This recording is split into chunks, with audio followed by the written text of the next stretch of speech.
ओम शांति 28 नवंबर 2025 बाबा की मुरली का सार। मीठे बच्चे, यह भूल भुलैया का खेल है। तुम घड़ी घड़ी बाप को भूल जाते हो। निश्चय बुद्धि बनो तो इस खेल में फंसेंगे नहीं।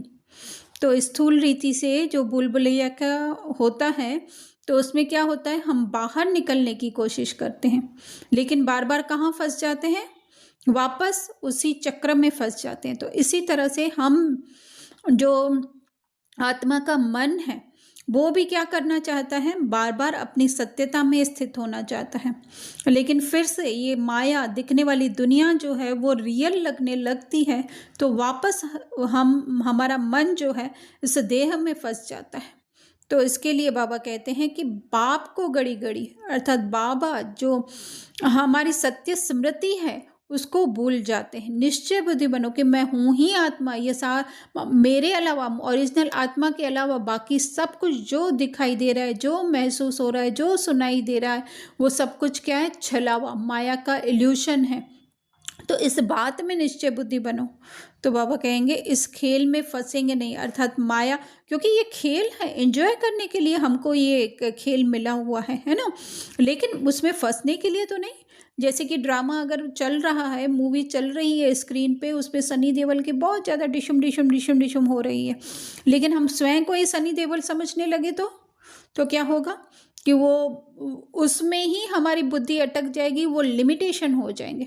फिर जो है दूसरों का रोल, उसके सनी देओल के साथ समझ लो ABCDEFGH है, तो उसका रोल जो है हम इंजॉय नहीं कर पाएंगे। तो अगर पूरे खेल को हमें इंजॉय करना है तो हमें कहाँ बैठना पड़ेगा, ऑडियंस की सीट पे। प्रश्न बाबा पूछ रहे हैं, कयामत के समय को देखते हुए तुम बच्चों का कर्तव्य क्या है। तो ये कयामत शब्द भी जो है वो इस तरह से नहीं है कि है ना वो सब कुछ नष्ट हो जाएगा या बहुत दुख पीड़ाएं होंगी ऐसे वैसे, लेकिन जैसे मूवी की एंडिंग होती है ना, तो उस समय सीन चल रहे होते हैं, तो वही एंड का समय है, बाकी ऐसे कुछ वो डराने वाला नहीं है। लेकिन हमारी बुद्धि जो अभी तक एक स्थूलता में फंसी हुई है, तो उसको समझाने के लिए बाबा कह रहे हैं कि कयामत का समय है ना, और कयामत के समय पे क्या होता है, सब चीज़ें निकल करके आती है ना। तो इसी तरह से हमारे अंदर से भी जो है वो सारी जितने भी संस्कार जो हम लोगों ने रोल प्ले किए वो हमारे सामने आ जाएंगे। जिसको ही कई बार बाबा कहते हैं कि है ना, जब नाटक का एंड होता है तो सब एक्टर्स जो है वो स्टेज पे आ जाते हैं। तो इसी तरह से हमारे अंदर जितने भी संकल्प हैं, सोच हैं, बिलीफ है, संस्कार हैं, वो सब कहाँ आ जाएंगे, बाहर आ जाएंगे। तो उसी को ही बाबा ने कहा कयामत का समय। तो उसके लिए हमें क्या करना है, पढ़ाई में अच्छी रीति लग जाने का है, और बातों में नहीं जाना है ना, क्योंकि वो है ऐसा कि है ना, बाबा जो है हमें ये ज्ञान सुना रहे हैं, पर दूसरी दूसरी बातें भी जो है हमारे पुराने स्वभाव संस्कार के हिसाब से हमें बहुत खींच रही है। तो उसमें बाबा कह रहे हैं नहीं जाना है। नैनों पर बिठाकर गले का हार बनाकर साथ ले जाएंगे। तो नैनों पर कोई स्थूल नैन है क्या बाबा के, है ना, तो मतलब वो नैनों पर मतलब बहुत प्यार से लेके जाएंगे, क्योंकि जो तकलीफ हो रही है सिर्फ वो हमारी सोच की वृद्धि से, सोच के कारण, वृत्ति के कारण हो रही है, और वो भी जो है वो इस शरीर को हो रही है। शरीर भी कोई सॉलिड नहीं है, स्थूल नहीं है, ठोस नहीं है, वो लाइट का शरीर है। जस्ट जो है वो इसमें इस तरह से सेंसेशन, फीलिंग, इमोशन भरे हुए हैं कि हम उसको रियल माने, बाकी उसमें कुछ भी रियलिटी नहीं है। तो ये ज्ञान, और इस ज्ञान के आधार से हमारी प्रैक्टिस जब होगी, तो ये भले इस मूवी पे चल रहा है कि इस रीना को जो है वो बहुत तकलीफ हो रही है, दांतों में बहुत दर्द हो रहा है, घुटनों में बहुत दर्द हो रहा है, या फिर जो है परेशानी हो रही है, नहीं, पर वो मैं रीना ही नहीं हूँ, है ना। जब इतना डिस्टेंस उससे हमारा बन जाएगा तो हम कहाँ पे रहेंगे, बाबा के साथ रहेंगे। वही है बाबा। तो कहीं ये जाना नहीं है हमें, सिर्फ ये स्मृति को जो है वो पीछे खींचना है, हमारे अंदर खींचना है हमें। तो वही है नैनों पर बिठाकर। बाकी कोई स्थूल रीति ऐसे नहीं है कि हम कहीं जाए, हम जहाँ पे हैं वहीं पे हैं, और हमेशा से वहीं थे और वहीं रहेंगे, कहीं नहीं जाना है हमें। तो बाबा कह रहे गले का हार, मतलब कि बिल्कुल हमारी स्थिति बाबा के पास, गला गला कहाँ होता है, बिल्कुल जो है वो मुख के पास होता है। तो इसी तरह से हमारी स्थिति भी कहाँ पे होगी, बाबा के एकदम नज़दीक, है ना। बाकी तो सबको अपना अपना, तो हम सोचते हैं कि और किसी और जो है वो दुनिया में बहुत जो है वो अत्याचार कर रहे हैं, पापाचार कर रहे हैं, तो उनको तो उनकी सज़ा भोगनी ही है।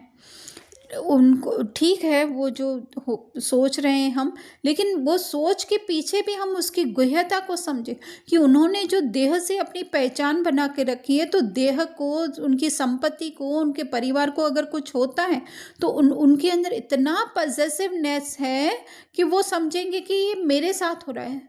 तो वो आत्मा का मन जो है उसमें जो है वो अटका हुआ, फंसा हुआ होगा, चिपका हुआ होगा, तो वो उससे खुद को न्यारा नहीं कर पाएगा। उसी झूठ को, उसी इल्यूशन को जो है वो सच मान करके उसके उस लाइट की स्क्रीन पर जो हो रहा होगा उस एक्टर के साथ, तो उसको लगेगा मेरे साथ हो रहा है। तो यही है हिसाब किताब चुकता करना किसका, कि ये शरीर के साथ जो हमने अपनापन जोड़ा है, तो फिर अगर शरीर को कुछ होता है तो हमें लगेगा मुझे हुआ। तो यही है हिसाब किताब चुकता करना। तो बाबा बाप आए हैं सबको अपने साथ घर, मतलब उनकी सत्य स्मृति में उनको लौटाने के लिए आए हैं कि तुम क्या हो और तुम क्या खुद को समझ करके, तो वो स्मृति को लौटाने आए हैं। बाकी स्थूल रीति से कुछ ऐसा है जिसको वो लेकर जा कर के कहीं रखेंगे, आई डोंट नो। धारणा के लिए बाबा कह रहे हैं याद की यात्रा में रहकर, है ना, क्योंकि जब आत्मा की स्मृति हो जाना ही जो है वो दीपक जगना है, तो जितना जितना उस स्मृति में हम रहते हैं, तो वो बाबा कह रहे हैं अपनी सच्ची सच्ची जो है वो दीपावली मनानी है ना, मतलब आत्मिक दीपक जगाना है। अपना नया खाता 21 जन्मों के लिए जमा करना है, क्योंकि अभी क्या हो रहे हैं, सारी ऊपर जो लेयर चढ़ा के रखी थी मन के ऊपर, स्मृति के ऊपर, बिलीफ के ऊपर, वो सारी क्या कर रहे हैं, हम उतार रहे हैं, वापस उस शून्य अवस्था में पहुंच रहे हैं। किसी के साथ कुछ वैर भाव है, किसी के साथ बहुत प्यार है, सब कुछ हम लोग वो भूलते जा रहे हैं, भूलते जा रहे हैं, भूलते जा रहे हैं, और वापस कहाँ लौट रहे हैं, कोई मेरा नहीं, सब मेरे हैं, उस स्थिति की तरफ। दूसरा बाबा कह रहे हैं ड्रामा के राज को बुद्धि में रख, पढ़ाई के सिवाय और किसी भी बात में नहीं जाना है। तो सबसे बड़ा जो राज है वो है ड्रामा का। आत्मा के बारे में भी हम 5, 10, 15, 20% जानते थे, लेकिन ये ड्रामा इस तरह का ड्रामा है कि सच्ची में कोई है ना, जैसे मूवी जो है वो रिलीज़ होने वाली होती है तो हम उसको देखने जाते हैं, इसी तरह से ये 5000 साल की मूवी भी जो है वो रिलीज़ होने वाली है।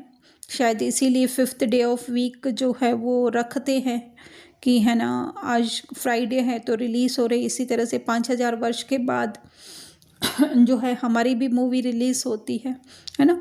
वो इतनी बड़ी को उन्होंने सूक्ष्म कर दिया है कि 5th डे कर दिया है उन्होंने। तो इसको ड्रामा के राज को, कि ये ड्रामा क्या है, उसको बुद्धि में रखना है। हम सब हिसाब किताब चुकतू करें, क्योंकि हम तो अपने हाथों से, अब हाथों से अर्थात ऐसे स्थूल हाथों से नहीं पर सोच के हाथों से, बुद्धि के हाथों से जो अपने हिसाब किताब चुकतू कर रहे हैं ना, उनसे तो क्या होगा, छीना जाएगा ज़बरदस्ती। और हम तो क्या कर रहे हैं, अपने आप अपनी सारी पहचानें जो हैं वो मिटाते जा रहे हैं। तो वो है हिसाब किताब चुकतू करना। वरदान है रूहानियत की स्थिति द्वारा व्यर्थ बातों का स्टॉक खत्म करने वाले खुशी के खजाने से संपन्न भव। तो वो हमारे वरदान के शॉर्ट्स में दिया हुआ है, इसका विस्तार। स्लोगन है स्मृति का स्विच ऑन हो तो मूड ऑफ हो नहीं सकती। तो कौन सी स्मृति का स्विच? अभी ऑटोमेटिक मोड पर हमारा है कि मैं देह हूँ, और स्मृति आगे की ये देह में नहीं, पर वो अजर अमर अविनाशी सर्वगुण सर्वशक्तियों सर्व खुशी के खजानों, ज्ञान के खजानों से संपन्न मैं आत्मा, वो सोच चलना, उसके आधार से जो है फिर दूसरे सारे संकल्प चलना। तो वह स्मृति का स्विच ऑन होना, है ना। तो मूड ऑफ नहीं हो सकती, अर्थात फिर जो है हम स्विंग में नहीं आ सकते, कभी बहुत खुश कभी बहुत दुखी, क्योंकि ये सब बहुत खुश होना, बहुत दुखी होना, किसी से अपनापन जोड़ना, किसी को दुश्मन मानना, किसी के लिए एक्स्ट्रा मदद करना, किसी के लिए सॉफ्ट कॉर्नर रखना, वो सब क्या है, देह की जो है वो स्पेशलिटी है। है ना। स्पेशलिटी क्या कहें, एक तरीके से कहें कि अगर ह्यूमन भाषा में हम कहें तो एक तरीके से जो कमज़ोरी है वो है। तो जितना जितना हमें पता चल जाएगा कि मैं आत्मा जो है, मैं आत्मा अकेली हूँ, मेरे और बाबा के सिवाय कोई भी इस दुनिया में एग्जिस्ट नहीं करता, या मुझ आत्मा को कोई खुश नहीं कर सकता, कोई दुखी नहीं कर सकता। बस ये स्मृति आना ही जो है कि मैं सदैव एक रस आत्मा हूँ, ये ज्ञान के आधार से जितनी जितनी हमारी बनती जाएगी, तो फिर मूड का अच्छा बुरा कुछ उसके अंदर नहीं होता। तो उस अवस्था में टिक जाना ही जो है वो मूड ऑफ नहीं होना है।